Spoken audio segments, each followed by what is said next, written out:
Hello, my name is Kevin Short, and this is something of a mock-up I'm doing for a project I intend to start either as a podcast or possibly streaming on video that I intend to call the Berean Coffee House. The Berean Coffee House is going to be a conversation starter. I don't want to do extremely long videos, although this one will be a little bit longer than most will be.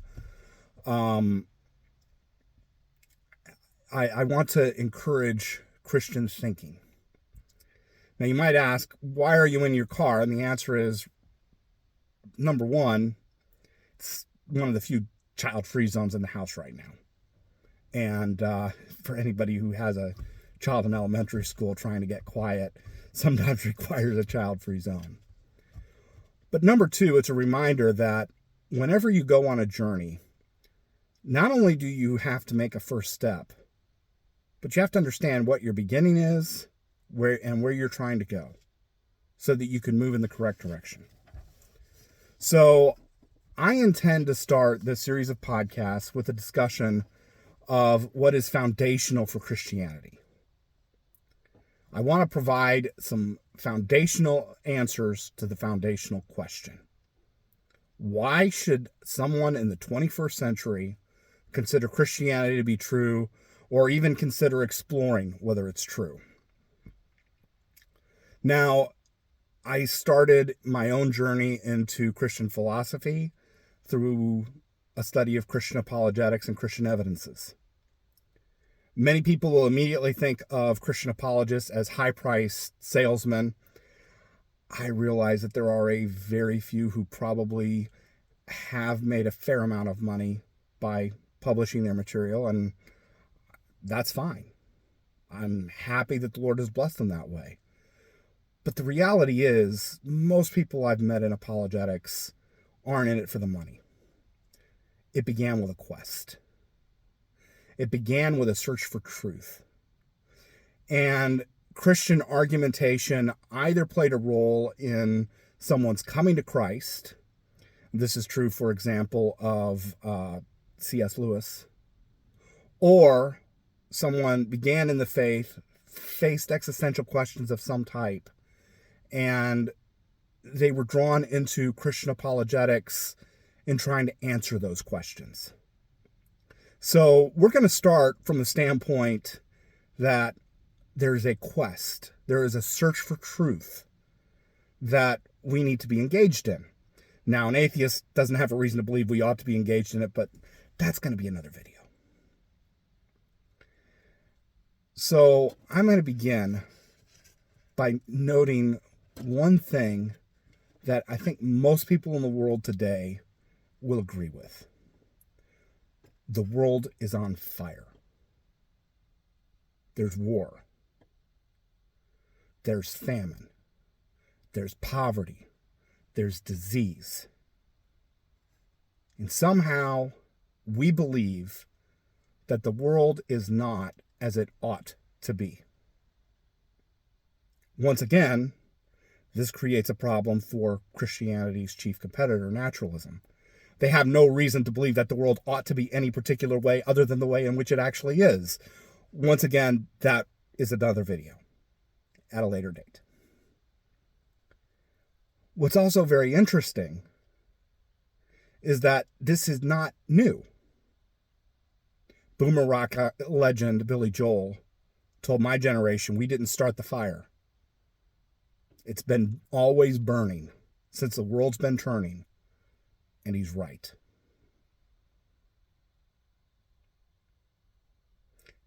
And what's even more extraordinary, at least for those of us in the West, is that Christianity provides the measuring stick, not only of the way things ought to be, but for what went wrong. Now, you might immediately say, and hold the phone, we get our ethics from the Enlightenment. Yes, but Christianity was a central part of much of the Enlightenment. Christianity wasn't some appendage or enemy to be attacked. And in many of the ethical debates that were being held, Christians held an important and primary role. For example, David Hume, one of the most important ethical philosophers of the Scottish Enlightenment, his central idea of a moral sense is something that he got from a Christian named Hutchinson. And this goes on to influence utilitarianism, which is one of the most popular secular systems of ethics available today. So if you were a utilitarian, you can thank your local Christian for giving you your utilitarianism, because it comes from a Christian worldview. Our concept of the golden rule, while other societies have had some version of it, the very centrality of the golden rule is something that came into the West from Christianity. And it was this golden rule that would ultimately lead to the end of things like slavery and then later serfdom. Now, before we go on, I should also note that Christianity is important for the development of science. And once again, many people will jump and say, hey, wait a minute. Enlightenment science was an attempt to remove the superstitions of the world, including Christianity and religion. Of course, this is assuming that naturalism and atheism aren't religion. That, again, is another video. But even before we go there, let's remember that the roots of modern science came from the idea that there was a God who is a lawmaker, a Christian and Jewish idea, and that this lawmaker had created a consistent world, and the idea of natural laws comes from the idea of God. And this provided a metaphysical foundation on which early science lay. And in some senses, the problem right now many scientists have is those metaphysical answers are no longer available to them because they're no longer theists. But that, again, is a discussion for another time, and probably for somebody whose area of philosophy is a little bit different from mine. Perhaps I'll have a chance to talk about that at some point. A lot of people immediately say, yes, but isn't the history of science opposition to Christianity? That's something that I was always taught. For example, I was taught at one point that Columbus was confronted by churchmen who said that he was going to sail off the edge of the world. Of course, everybody now knows this is complete nonsense. The churchmen knew the world was round. They confronted Columbus because they basically said the world is so big that in your attempt to sail around it, your people will starve to death. They, of course, didn't know there was a continent that lay between Columbus and his target of the Indies. And both they and Columbus were wrong about the size of the globe. They thought it was much bigger than it is, and he thought it was much smaller than it is. But they knew they're Greek philosophers, and so they knew the world was round. However, this myth about Columbus persisted for centuries in atheist and naturalist tracts, and that lie occasionally still tends to pop up.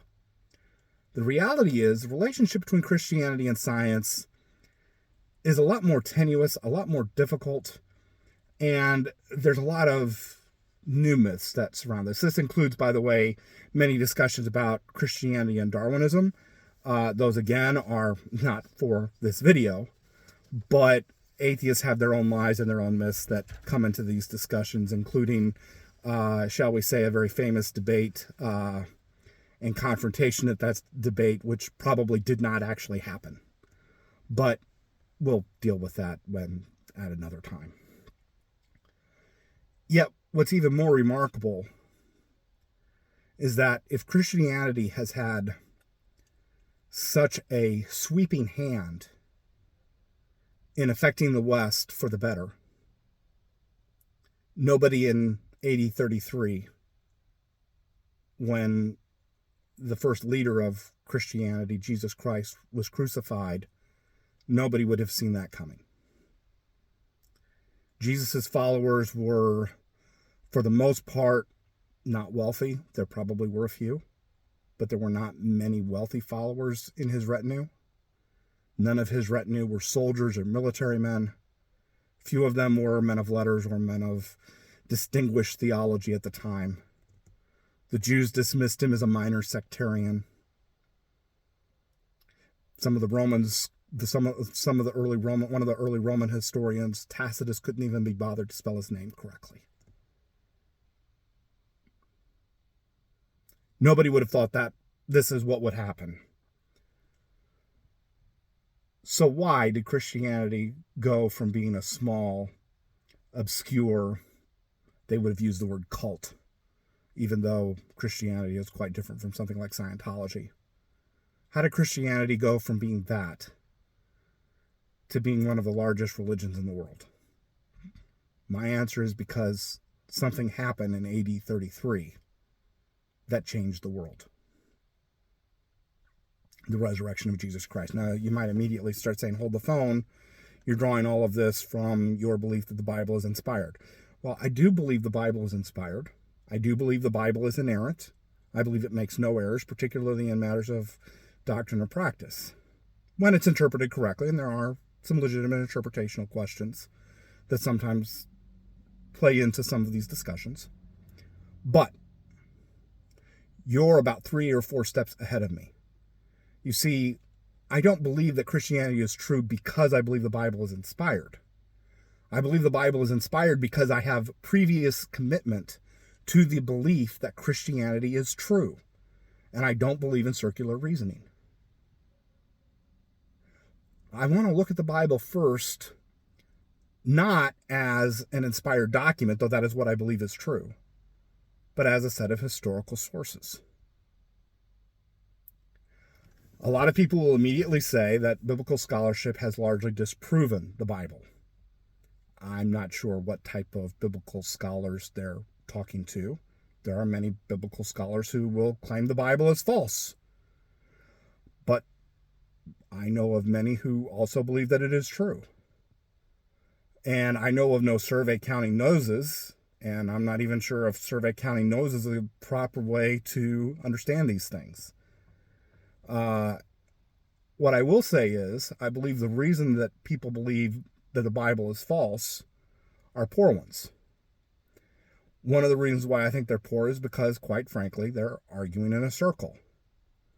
They generally believe the Bible is false, and so then they come up with all of these theories about how the Bible developed, and then another Bible scholar comes around later and sees these theories about how the Bible was believed to have been developed, and then they say, okay, so the Bible must be false. So you're going around in a circle, and that's just not the right way to do it. I want to look at the evidence. Now, you might immediately say, yes, but the other side is doing that too. No, actually, they're not. Most of biblical scholarship today assumes things like Hume's argument against miracles or Lessing's ditch. And these arguments that I think are bad are not a discussion of the evidence for the Bible or against it. They are reasons why we should dispense with the idea of the Bible before we even look at the evidence. And that I don't think is the right way to do things. So let's just look at the evidence for a minute. The book of Acts, since about the 19th century, has been known to have been written by, as one man put it, a historian of the first rank. Now, before I get into further detail there, I think it's important to note that he said it was written by a historian of the first rank, not that it was a history of the first rank. What he's focusing on are the qualities that the author brought to his work.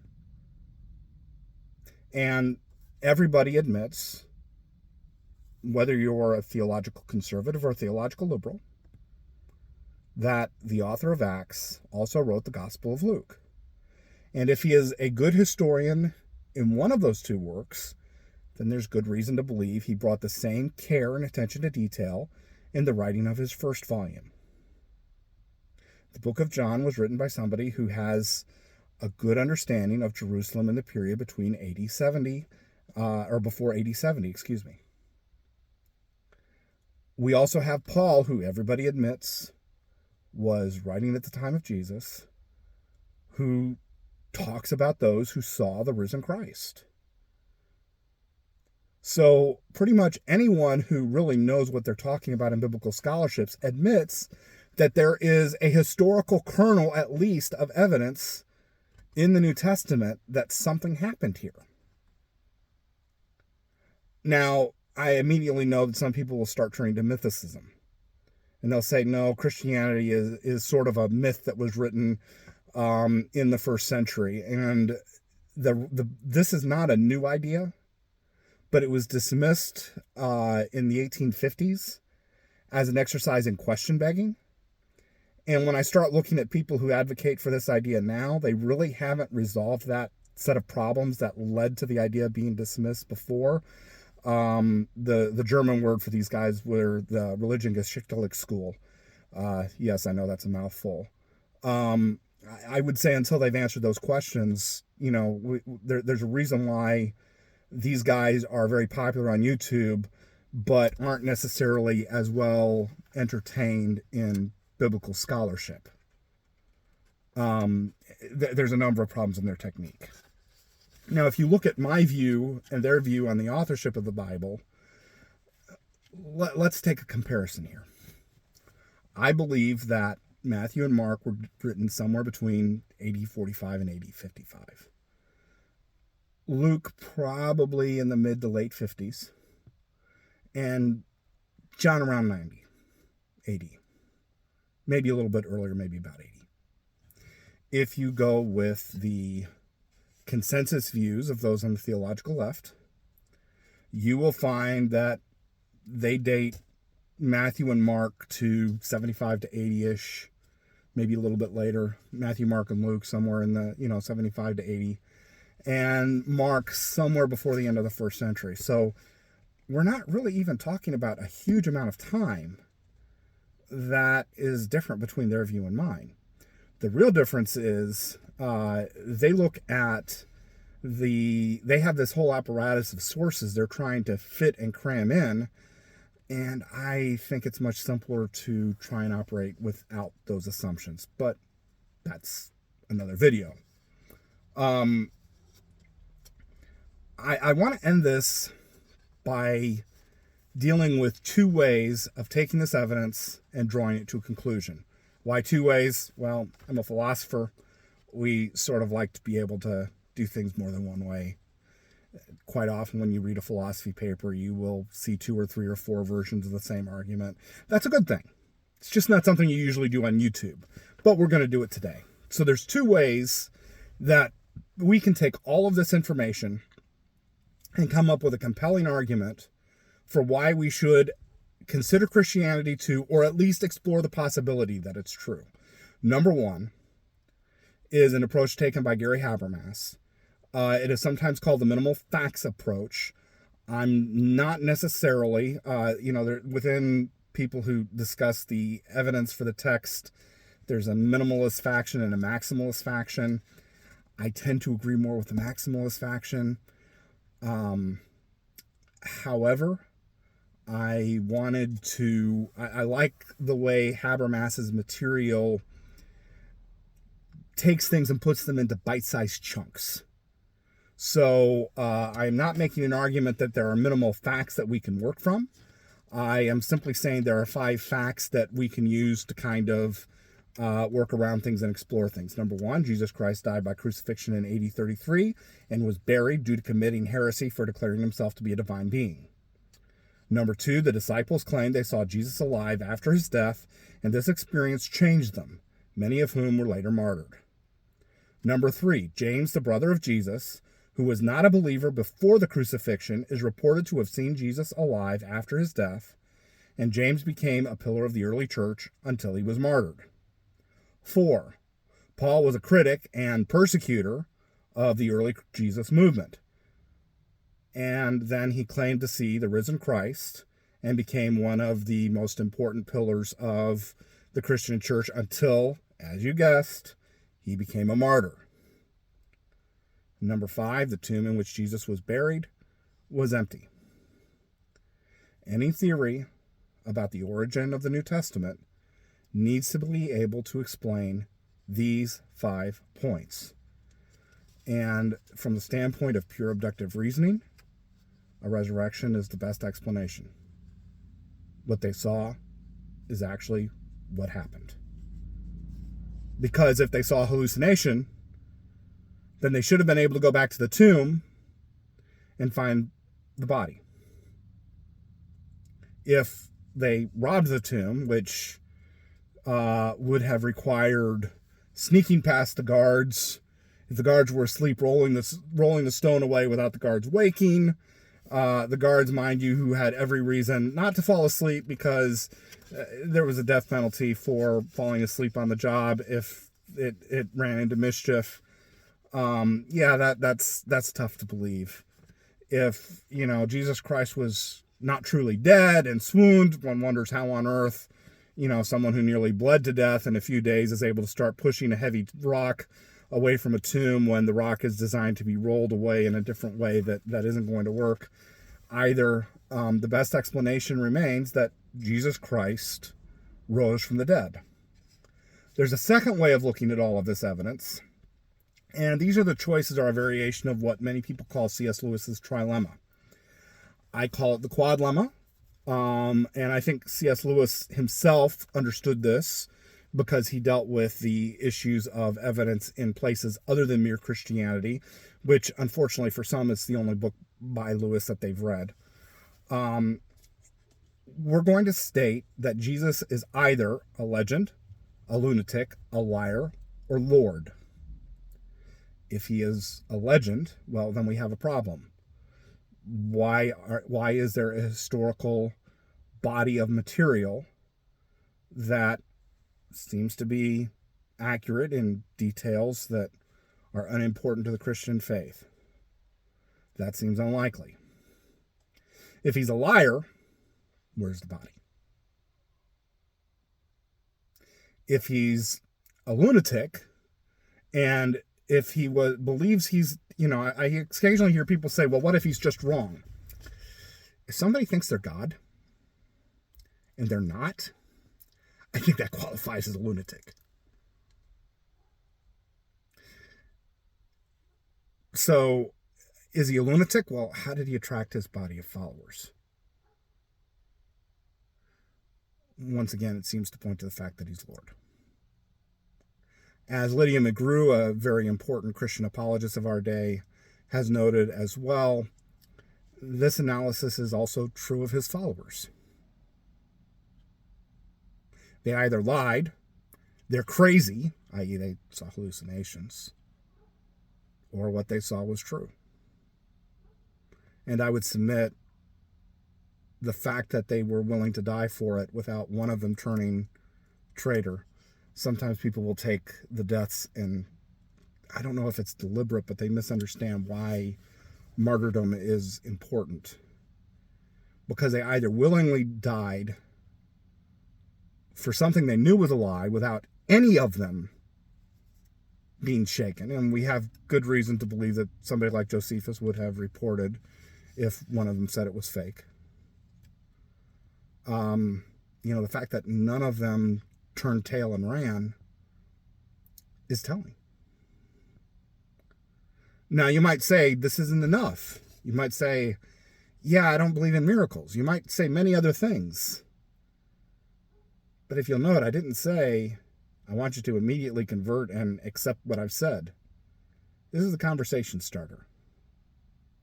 So if you're intrigued by this, I hope you'll look into it further.